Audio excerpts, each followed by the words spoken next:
When Sword of the Berserk first came out way back in February 2000, it was during a time when action games as a whole were going through a period of change.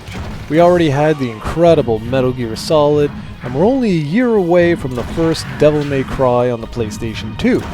Action games were trying to become more mainstream than ever by introducing more and more mechanics and complex gameplay. This is one of the main reasons why reviewers the world over fell in love with Berserk's mindless action. All you do is go from one area to the next, killing off wave after wave of mindless enemies. Fast forward to 2013, and well, the mindless action isn't quite as impressive as it must have been back then. That's not to say there aren't some redeeming qualities to be had here, just that action games as a whole have evolved so much that going back to an arcade-style beat-em-up of sorts is a little bit easier said than done. So let's start off with some of the things that have held up. For one, the interesting storyline. It's based off the Berserk manga from Japan, and it's about one man's journey during the Middle Ages somewhere in Europe. Strange plants have started infecting people for some reason, and you are apparently the only person who's ever around when this happens. There's much more to the story, but that's just enough to get you guys going. Enemy deaths are extremely brutal in this game.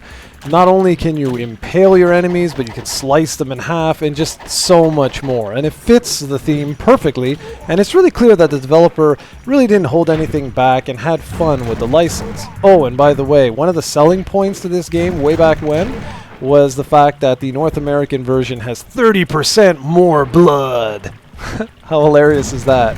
Another aspect that's held up well are the multi-branched levels.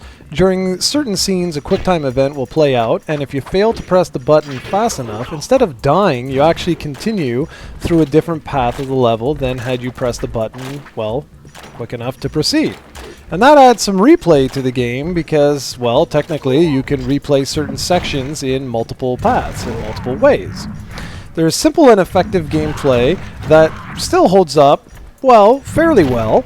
You have two basic sword attacks that be strung together to form simple combos. You can also perform jump attacks, a block, and sheath your sword and take hold of a crossbow for ranged attacks, or use your fists of fury. There are a few other items you can make use of, but for the most part, you're going to be taking out that huge, massive sword of yours and just unleashing just all hell. There's even a cool slide move that's particularly useful when you find yourself surrounded by enemies.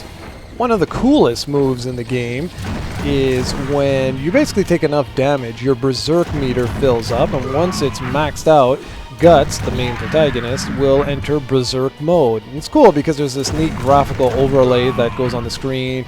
Your character's eyes start glowing red, and you just basically do double the damage and just unleash hell. And it's pretty cool. Fans of the Panzer Dragoon series will know what a prize box is, and it's actually featured in Sword of the Berserk as well, which is pretty neat because it enhances the replay value significantly. Basically what this is as you beat the game on the 3 available difficulty settings, you can unlock things like a stage select, mini games, artwork, movies, and much more. And I really enjoy little additions like that.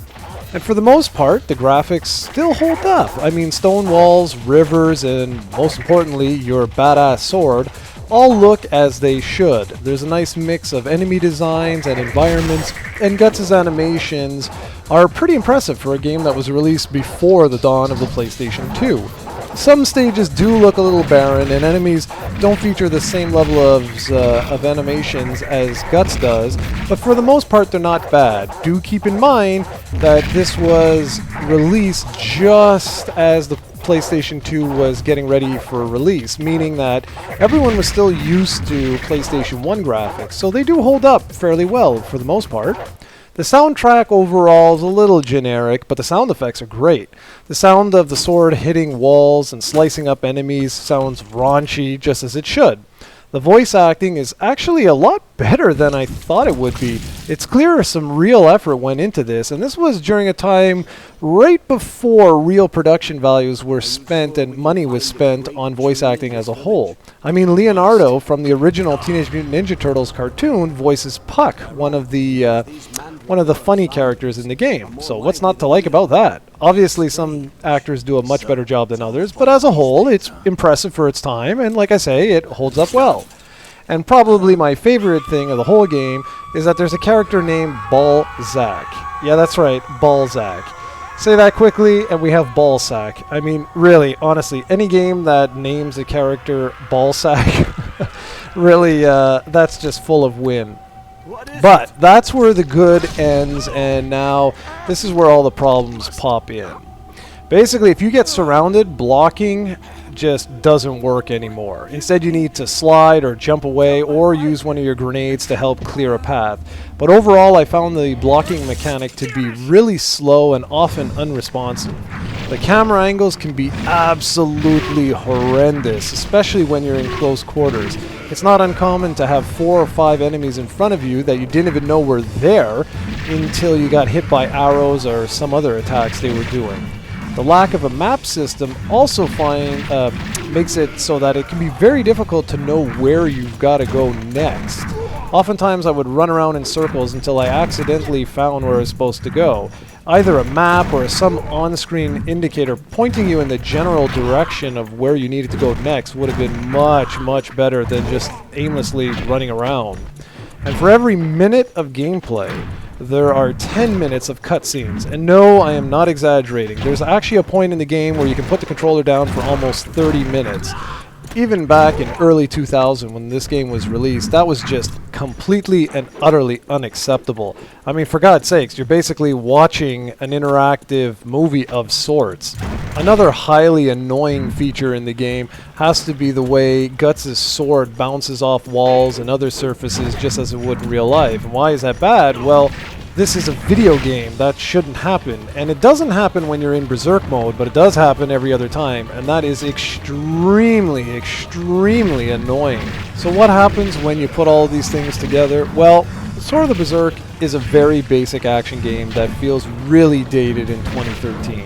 The poor camera system, the annoying bounce of your blade, and the non-stop cutscenes make for an experience that, you know, just might be better left off in your memory. Although, if you can overlook all those things, are in a mood for a no-brains action arcade-type style game, then perhaps Sword of the Berserk will offer you a couple hours of fun. Just truly, don't expect too much. For the full written review, hit up projectcoe.com. What happened? After you left, Balzac's troops came down. They attacked the hideout, and they took Casca. He said, if you want her back, you have to bring the heart. Bastard!